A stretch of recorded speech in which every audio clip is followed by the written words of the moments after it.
distinguished cabinet secretaries, honorable visitors, distinguished colleagues, welcome to this most momentous occasion where we are launching a new stage of our relations with one of our key friends in Africa, nay, in the world. This framework covers the 4 essential parts of the relations between our two countries.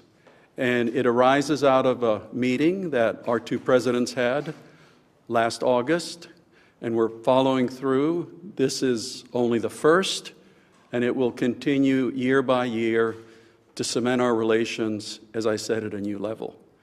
So, without further ado, I would like to ask our Deputy Secretary to come up.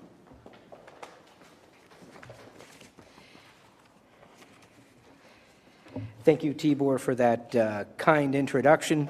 I'm delighted to have Cabinet Secretaries Juma and Mateongi here today in Washington for the inaugural Bilateral Strategic Dialogue, or BSD. Last August, our two presidents, President Trump and President Kenyatta, committed to take our bilateral relationship to the next level. We see the inaugural BSD, which is a key deliverable from that meeting last year, as proof positive that the United States and Kenya are prepared to do the hard but rewarding work to build our relationship to a much higher and stronger level. The U.S. and Kenyan teams met here at the State Department today to discuss ways to advance our joint goals under the BSD's 4 pillars: economic prosperity, trade and investment, defense cooperation, democracy, governance and civilian security, and multilateral and regional issues. Finalizing key infrastructure deals, deepening our security cooperation, and enhancing civilian security and governance assistance are just a few of the topics the BSD addresses.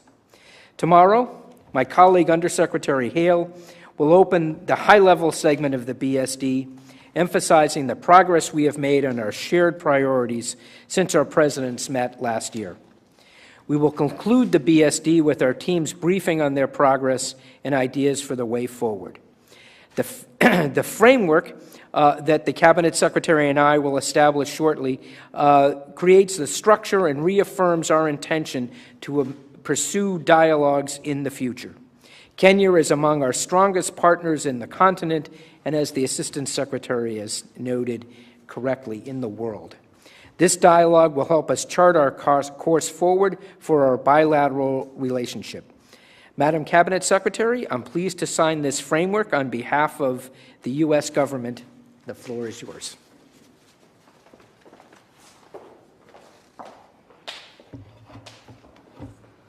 Good afternoon.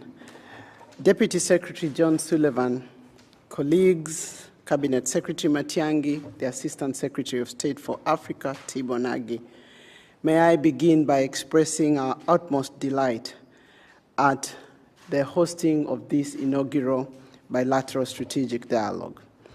As Deputy Secretary has indicated, this meeting in the next couple of days is indication of the strategic vision of our two leaders. When we departed Nairobi 2 days ago, President Kenyatta directed us to understand the importance and the meaning of this dialogue.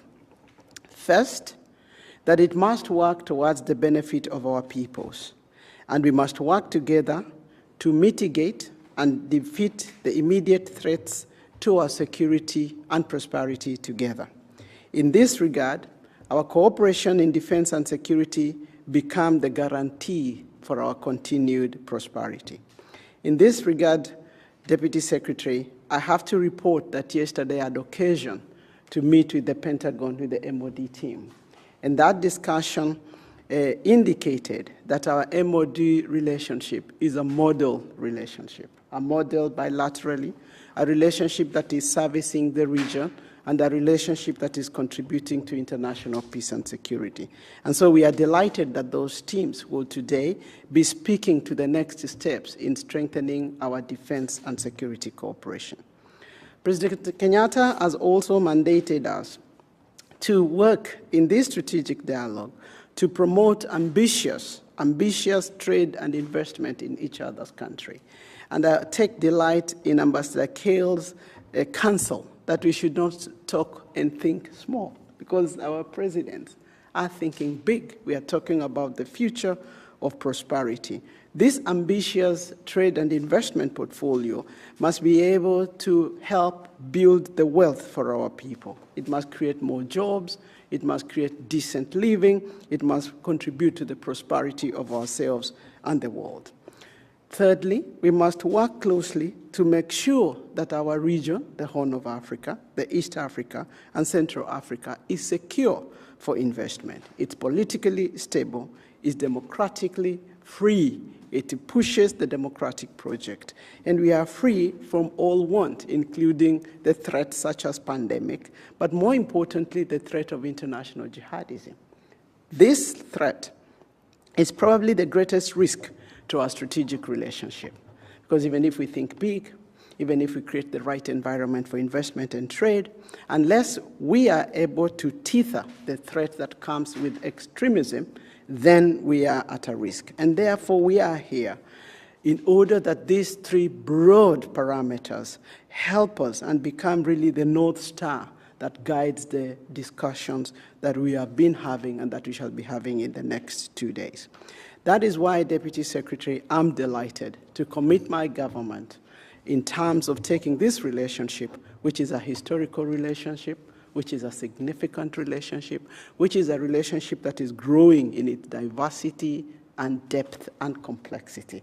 It's a relationship that is a people's relationship, government to government, business to business, value norms that we believe in and that we share. So I am delighted to lead this delegation, and you can see by the number of officers that are here, led by my senior colleague, the Minister in charge of Interior, Dr. Fred Matiang'i, the seriousness with which we hold this relationship. We are delighted to be here and happy for another fruitful engagement. I thank you. May I invite the Cabinet Secretary and the Deputy Secretary to the table, please.